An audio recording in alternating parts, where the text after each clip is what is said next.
In the digital world we live in, there's a huge question every company has to answer. How do you prove you're trustworthy? For years, the answer was this grueling, manual audit called SOC 2. But what if we could flip that on its head? What if we could turn that painful checklist into a living, breathing, automated system that builds trust in real time?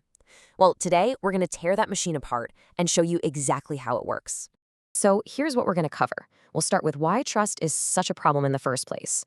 Then we'll get into this idea of compliance as code. After that, we'll dive right into the guts of the system, look at what it actually produces, see it in action when something breaks, and then finally, we'll zoom out and talk about what this all means for the future. All right, so let's start with the fundamental challenge. Think about it. Every single company that handles your data, whether it's your email or your bank account, they all have to answer one critical question. How do they prove to you and to everyone else that they're actually keeping it safe? And for a long time, the industry's best answer has been SOC 2. Now, this isn't just some certificate you hang on the wall. It's a really rigorous framework built on 5 key principles: security, availability, processing integrity, confidentiality, and privacy. It's basically the standardized way for a company to say, hey, we're managing your data responsibly, and here's the proof.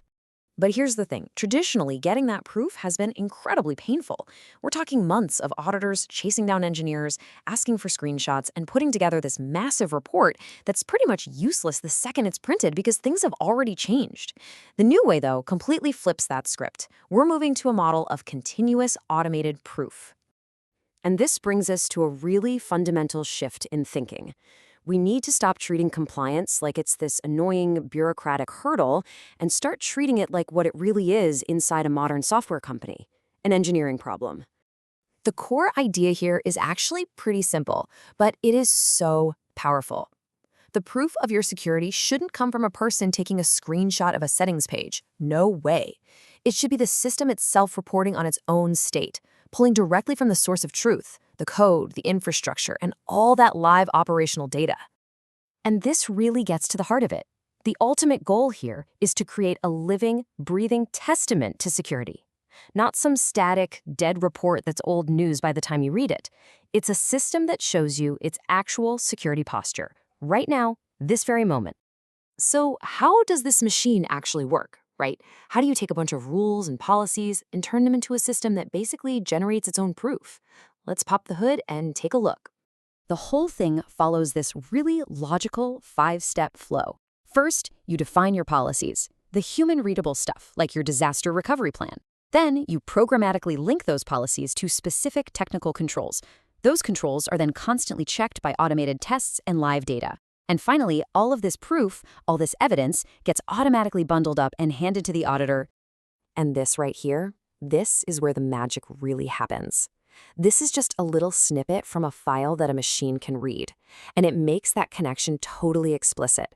You can see it mapping the official SOC2 controls, like CC1, which is about governance, or CC6, which is all about access controls. It maps them directly to the specific digital files that prove the control is actually working. This thing becomes the literal blueprint for the entire audit. Now, a huge chunk of that evidence comes from automated testing. And listen, we're not talking about a couple of tests here and there. We're talking about thousands. Just look at this summary. Over 1,500 tests with more than 8,000 specific assertions. And those are individual checks for correct behavior, all running continuously, verifying everything from encryption to user permissions. It's incredible. So, at the end of the day, what does this whole process actually produce? Well, the final output is this neatly organized, time-stamped digital folder called an evidence bundle. And believe me, these bundles are seriously comprehensive. Just as an example, a single automated run on April 15th collected and organized these 37 different files. Every single one of them is a verifiable piece of evidence for the audit. What's really cool is the sheer variety of evidence you find inside one of these bundles. You've got human-readable policies written in Markdown. You have structured data, like a risk register in a CSV file. You've got the raw output from all 1,500 of those automated tests, and even the live state of the code repository itself. It's a complete, holistic snapshot of the system at that moment in time. Now, all this sounds great when things are working perfectly, but the real test of any automated system is what happens when something breaks. So let's watch it in action. Okay, so here we go. At 0908 UTC, an automated monitor is scanning the system, and suddenly it finds a problem. A key metric called ledger integrity, which is basically a check to make sure the system's logs haven't been messed with, has failed. The system immediately flags this and, importantly, generates evidence of the failure itself. An alert immediately goes out, an engineer jumps on it and pushes a fix, and just a few minutes later, a new snapshot is generated.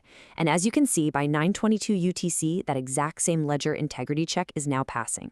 So let's look at the full timeline of what just happened. This timeline really shows you the true power of this whole approach. In less than 15 minutes, a critical integrity check failed, the system recorded that failure, a fix was deployed, and a brand new, fully compliant evidence bundle was generated. This creates a completely airtight, verifiable audit trail of not just the problem, but also the solution. So let's zoom out for a second and look at the big picture. What we're building here is something way more important than just an audit report. It's about establishing a new and, frankly, more reliable standard for how we all build and maintain trust in the digital world. You see, this automated approach fundamentally changes the entire conversation around security. We are moving away from a world of periodic, point-in-time promises, the old trust me model, to a state of continuous cryptographic proof. This is the show me the proof model. The system isn't asking you to trust it, it's presenting you with verifiable facts. And that leaves us with a really fascinating question to think about. We've just walked through a machine that can automate proof of security. If we can do that for something as complex as SOC 2, what's next? What other promises, what other forms of trust can we start to verify and build directly with code?